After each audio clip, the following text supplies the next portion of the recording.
I'm certainly honored to be here with all of you today. I've been following the work of Collaborative. It's just amazing, all the organizations involved in so many ways to help so many people. And I can't thank you enough for having me. And I'd like to begin this morning with a personal story. The story takes place in a small town where I was raising my family, Easton, Connecticut. And the story is about two boys who were in high school. The first, Mikey, was diagnosed with cancer.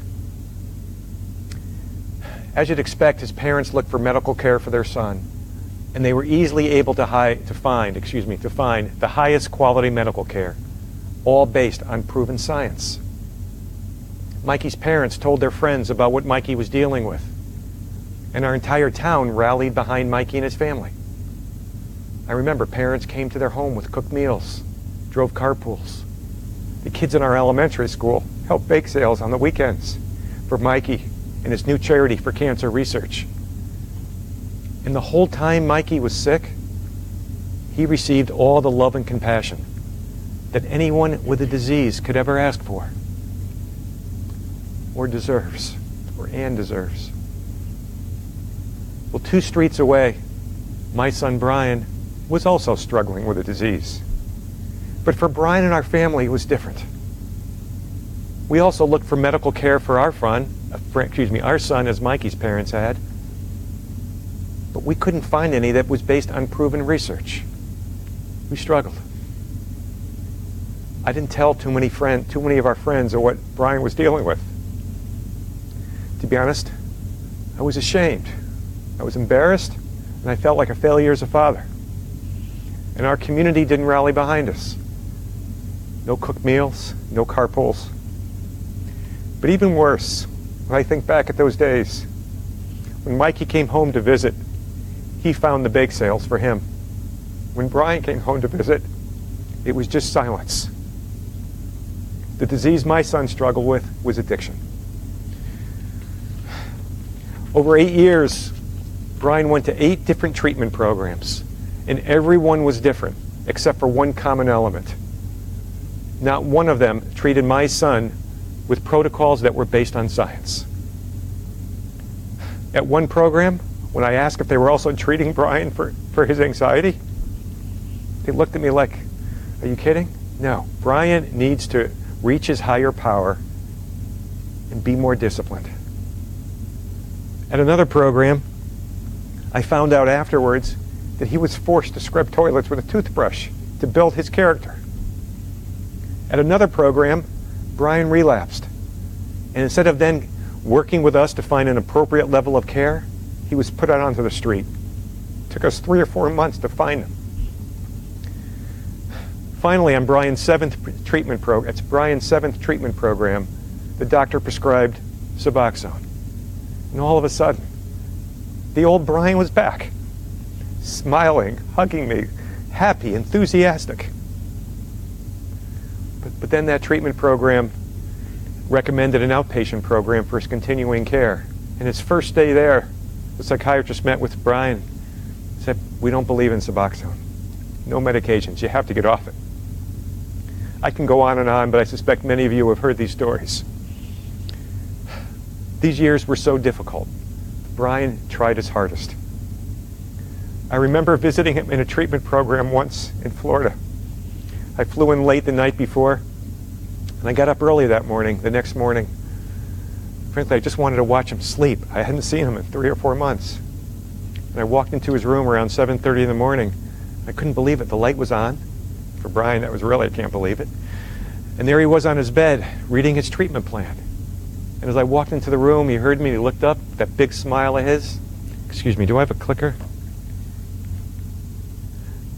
Brian looked up with that big smile of his. He said, "Dad, I'm getting this. I'm going to beat this." But addiction always doesn't work that way. On October 20th, 2011, I was woken up in the middle of the night by my cell phone ringing. And when I picked up the phone, I was told that my son had just died.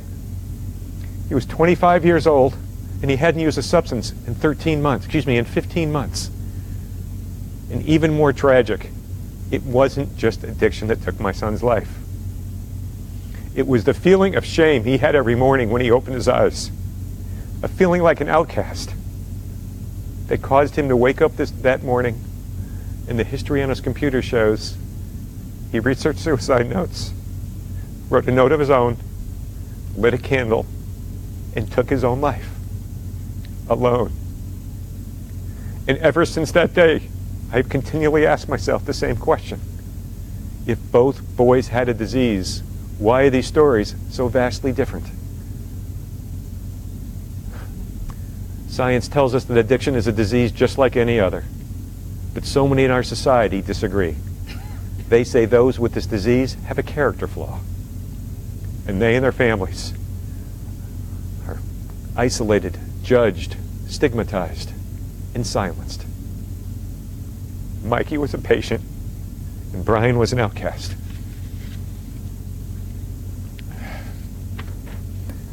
Well, 2 weeks after my son died, my wife came into our bedroom and found me crying on the bed.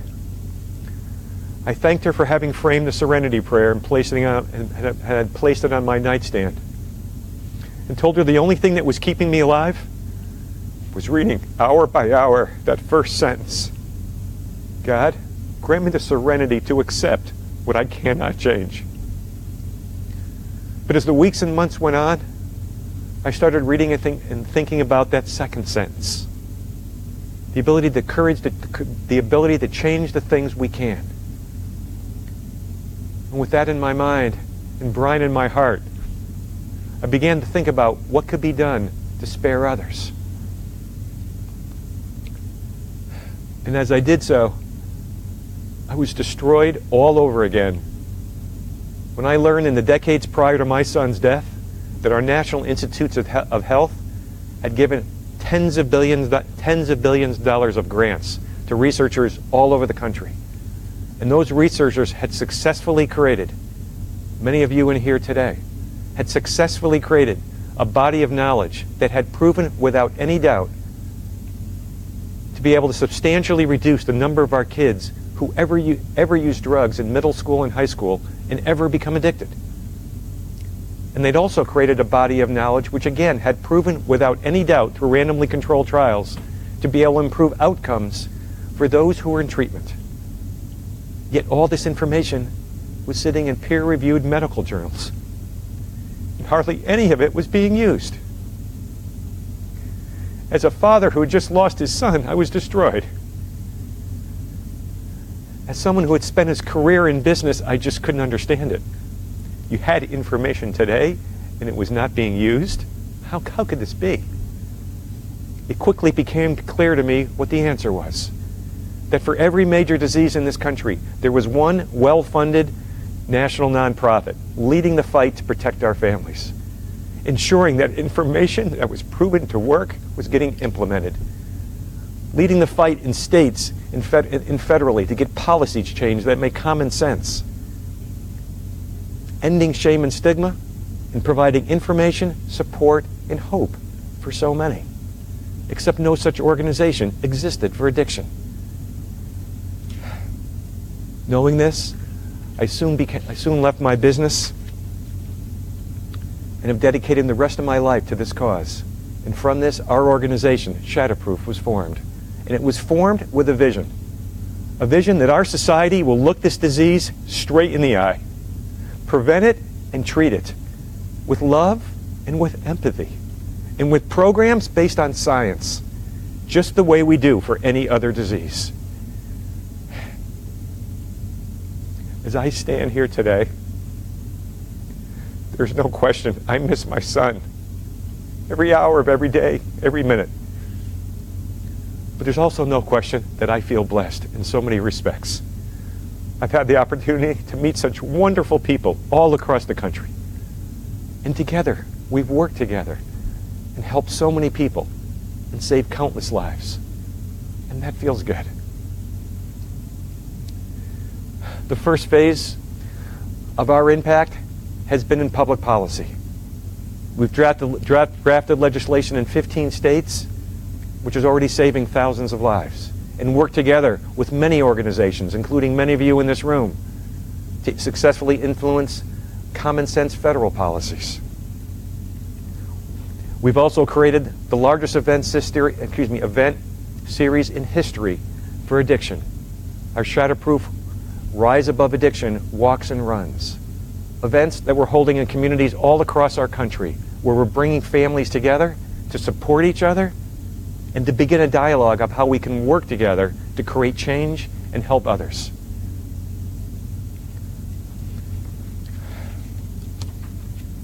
To further broaden our impact, 2 years ago we developed a business plan to help change and improve and transform the treatment system in the United States for addiction. And this business plan has 5 elements: a core set of principles based on science, a treatment quality rating system, payment reform, treatment capacity, and ending stigma. Related to the principles,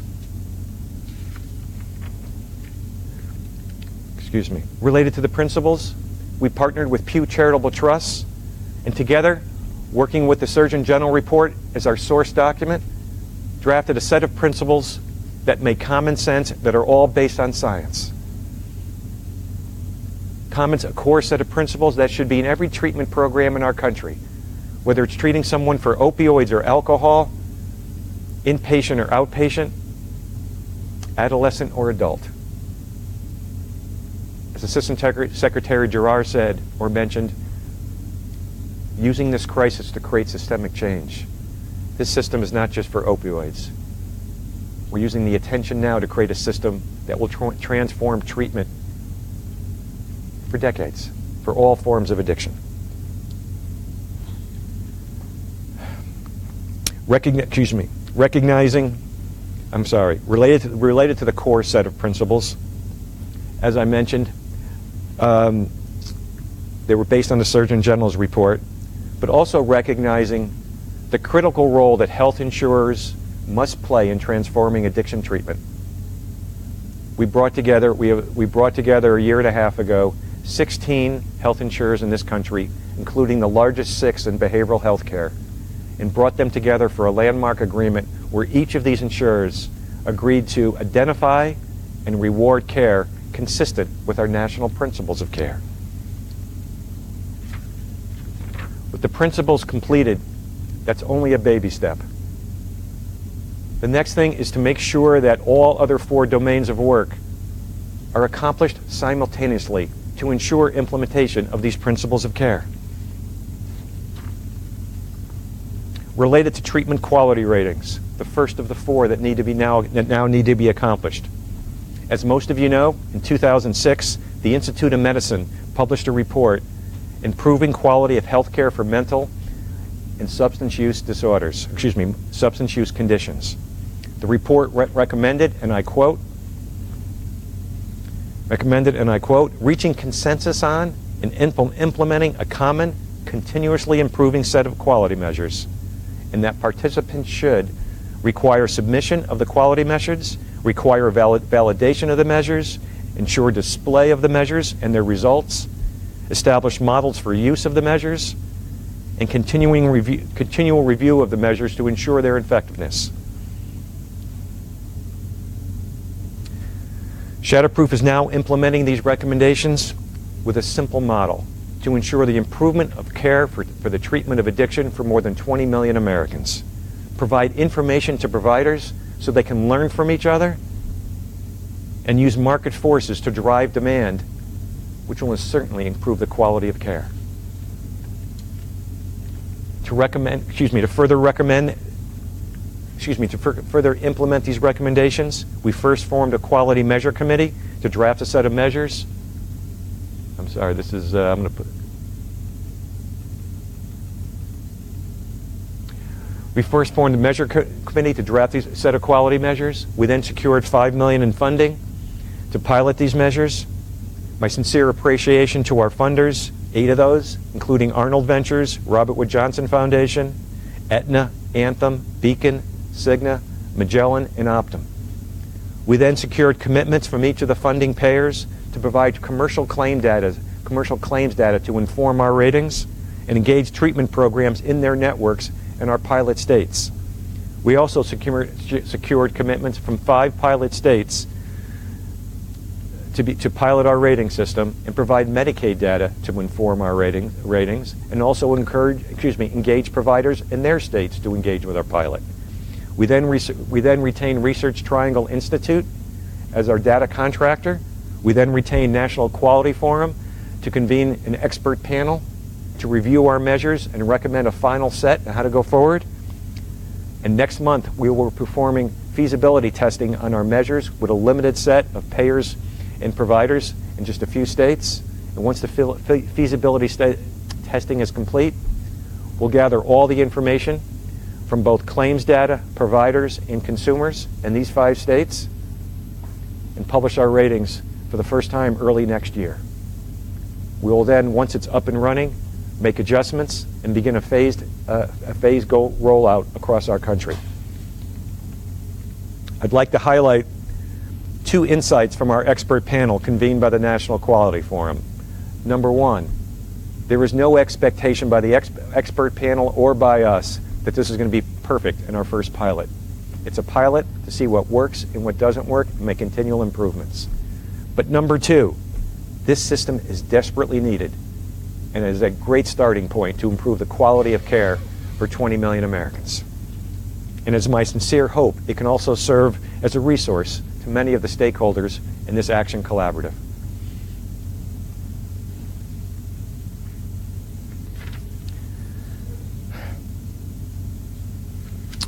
Excuse me. Moving on to payment reform and treatment capacity, the second and third domains. Shatterproof is currently focusing all our public policy work in these 2 domains. In addition to the work we're doing, I know many of you in this room are also doing work, and this work is advancing in both these areas and both these initiatives. Stepping back, I'm proud of the work at Shatterproof, and I'm certainly inspired and thrilled to see the work of so many of you in this room and so many other organizations throughout the country, within and outside the Action Collaborative. However, I'm here today not to talk about what we've done. I'm here today to say that we can do more. I'm here today to say that we must do more.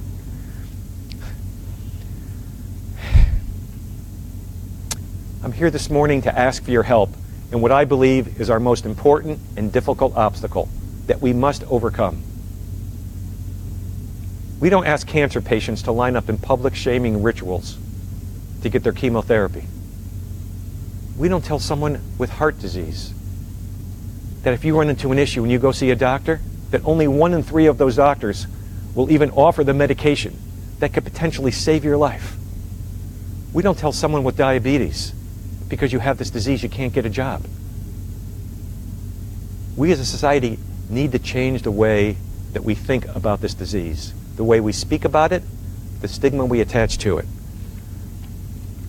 In a recent survey, 40% of Americans stated that opiate addiction indicates a lack of willpower or discipline. 32% said it caused a character defect, it was caused by a character defect or bad parenting. Less than 20% of Americans are willing to associate closely with someone addicted to prescription drugs as either a coworker, a friend, or a neighbor. Less than 20%. And these aren't just numbers. As Assistant Secretary Gerard mentioned, these are people. And these attitudes are destroying their lives. Stigma alienates people socially, from their careers, from housing. Approximately 20% of those addicted report they don't seek treatment because they're ashamed and they don't want their friends, their coworkers, or their families to even find out. Stigma, as we all know, stigma creates inadequate capacity in our healthcare system and a lack of medications for those who need it. And most importantly, what do those who are addicted feel? That low self-esteem that's created by these attitudes is what caused my son's death and so many like him. Stigma extinguishes the very hope and self-respect that someone battling a difficult disease so desperately needs. If we as a society can change the way we think about this disease, shift our views the way we have with HIV/AIDS, then more people will feel loved and connected. More will seek treatment. Fewer will die. And fewer families will be shattered beyond any repair, as has mine. And for this reason, this morning I'm proud and thrilled to announce that Shatterproof has recently formed a partnership with one of the most well-known strategic consulting firms in the world to build out a comprehensive plan to end this social injustice. Not a white paper, but an actionable plan to end this social injustice. This plan will include self, social, and structural stigmas, be initially focused on those addicted to opioids, be informed by research related to what has worked with HIV/AIDS, substance use, mental health, marriage equality, domestic violence, etc. And it will include a portfolio of initiatives with emphasis on which partners will be most impactful on getting those initiatives implemented. It will also include measurable objectives and be fully researched with fully funded to research, continual checking of what's working and what not working with continual iterations as we move forward. This plan is currently being developed, and for any of you here today or listening would like to learn more or possibly be involved, I encourage you to reach out to me.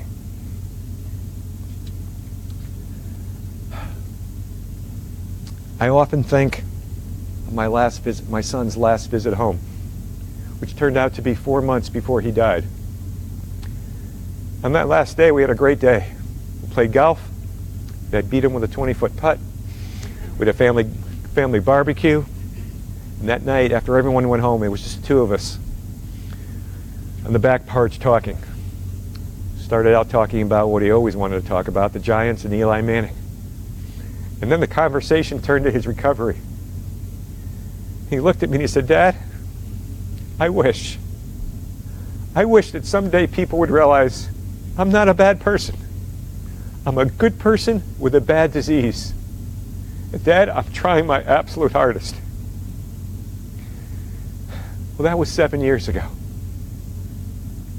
And we have not moved enough on this issue.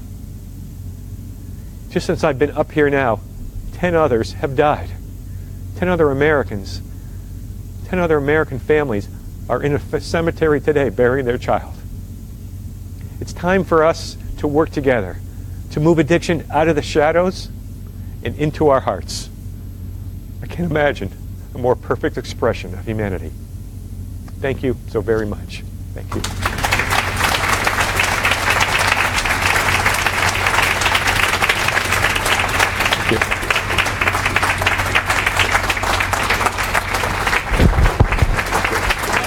Podium to answer questions? Sure. Okay. Sure.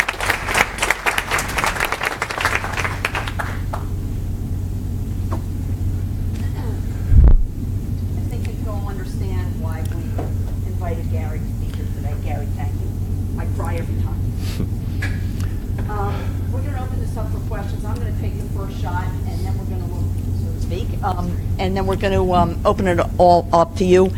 Gary, let me start with a point that you made very early in your comments about the importance of science, of evidence-based, that we move forward in that sort of way.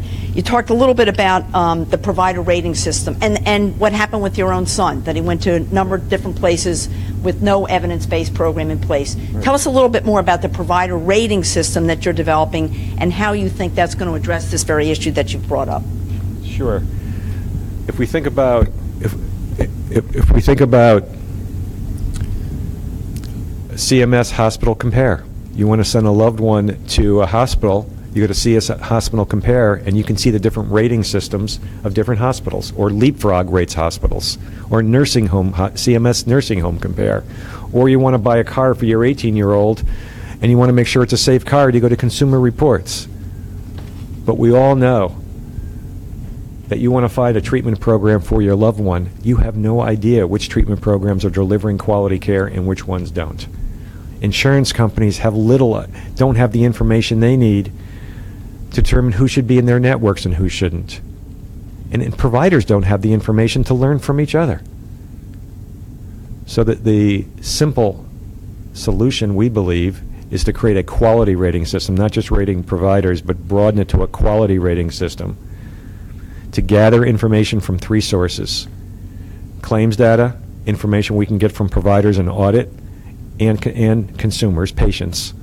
Feed that into the algorithms on a set of quality measures that are all measuring our 8 principles of care. And then we can publicly display, again, this is all recommended in 2006 by the Institute of Medicine, word for word. We can then publicly display for consumers, providers, payers, state licensors, referral agents, drug courts, a system to understand which treatment programs are delivering what levels of quality and which ones aren't. That's kind of phase 1, but think about phase 2. There won't be any providers in the country left a few years down the road delivering poor quality, because market demand will take over. Providers will be learning from each other, great, and that's phenomenal. But in addition, if consumers are only sending their loved ones to the better quality care, and insurers are only putting in their networks the better quality care, there won't be any bad care. It'll just lift the sea level for the entire quality of care for this country. And we're simply implementing what the Institute of Medicine recommended back in 2006. Thank you. Okay, we've got folks who will walk around with microphones. If you could tell us your name and affiliation, and we'll start right here. Thank you. Thanks, Ruth. I'm Norman Kahn. I convene a coalition in medicine, nursing, dentistry, pharmacy, physician assistants, and social work called the Conjoint Committee on Continuing Education, Great. Which is about educating health professionals in appropriate pain management and safe opioid prescribing.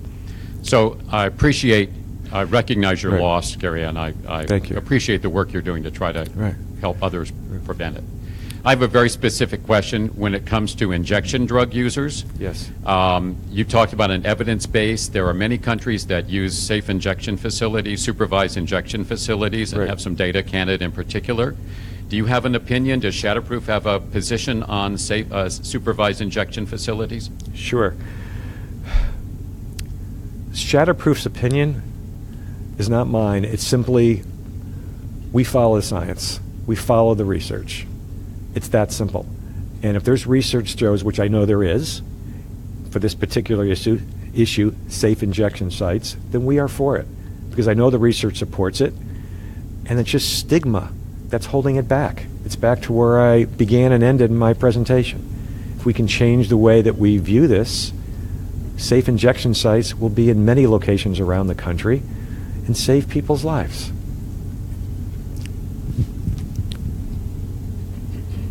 Yes, right here in the front. Wait, You don't need wait for the mic. Bertha doesn't need an introduction. Thank you for an excellent overview. Gary, I'm sorry, name and affiliation. Birth and address, McLean Hospital and Harvard Medical School.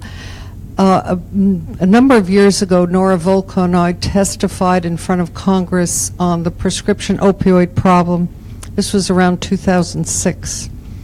And one of Nora's statements was we have to destigmatize, we have to work on stigma, which is what you focused on at the latter part of your talk.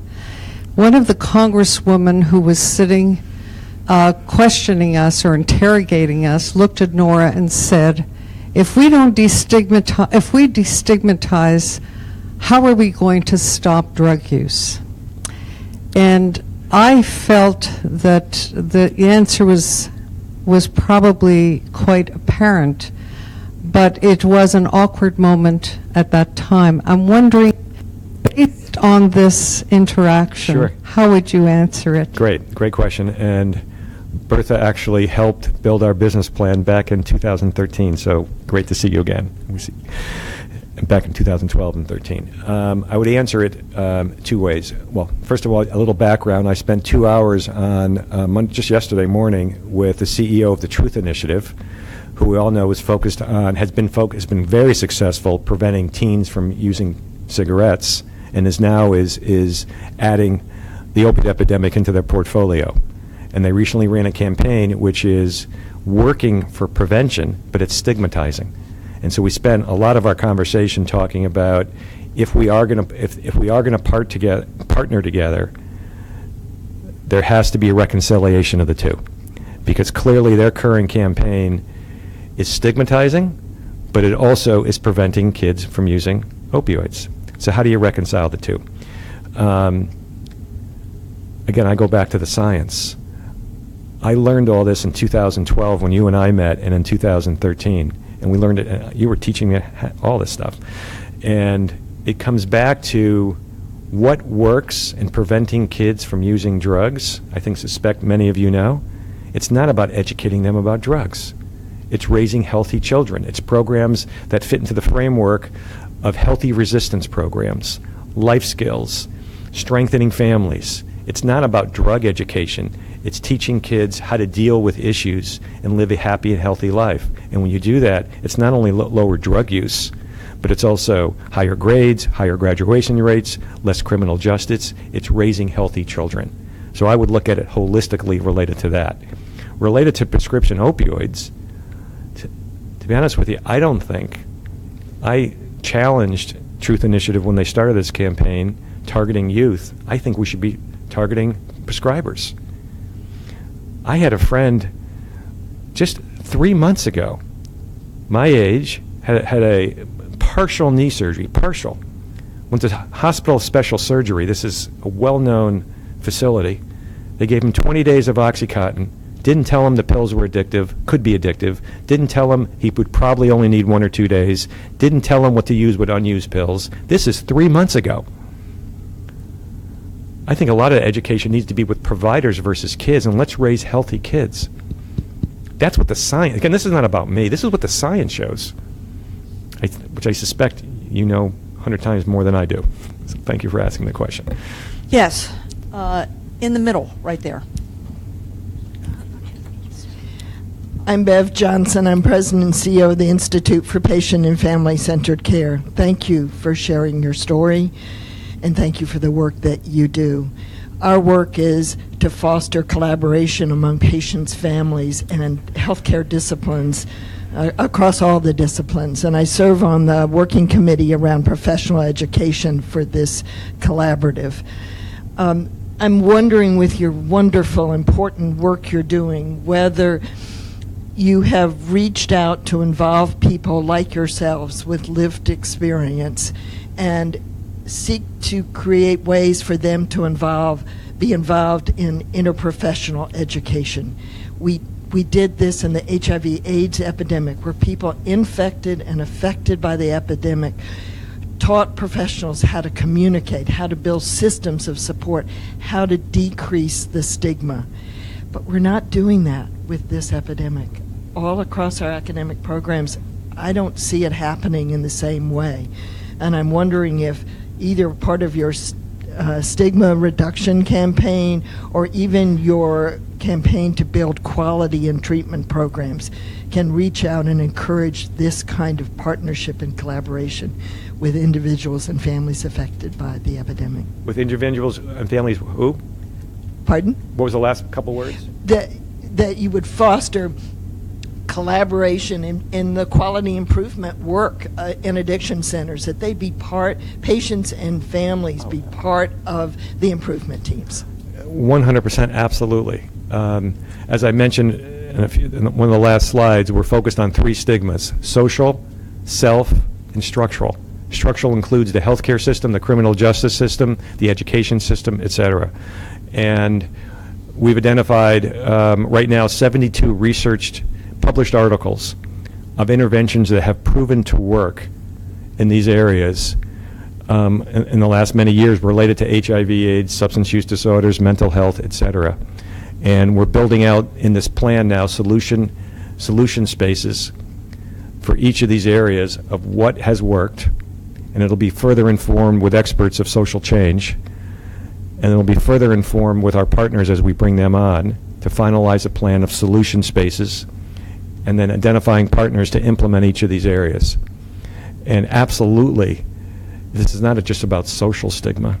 This is about structural stigma too. Our healthcare system, our criminal justice system, it's everyone. And certainly including those with lived experience. There's no better advocates. I'd like to get in a couple more, so can I ask people to be short and quick? Yes. Charlene Dewey from Vanderbilt University Medical Center. Thank you for your story. My pleasure. I'm sorry that our system failed you and your son. At Vanderbilt, I actually work on the part of physician remediation training for proper prescribing, so we're trying. But my question really is focusing on the rating system for the health systems that you're looking at for treatment programs. And have you considered looking at the medical schools and the residency training programs and rating them as far as how well they prepare the next generation of physicians and healthcare providers? Great question. My background's not in healthcare, it's in business, running businesses. And I did well in business essentially by measuring results. Can't do everything. You run 80 hotels with 15,000 employees. You can't do everything. It's measuring results, not activities, results. And so my bent, my background, my bias is for measuring results through scorecards. That's what led me to this. Once this is up and running, we have plans to then spread it across the country nationally and then move into other sectors, other stakeholders related to care. Halfway houses, individual providers, therapists, sponsors, peer-to-peer coaches, they should all be rated on their quality of care. And then the extension of that is what you just mentioned, rating the education that those are getting.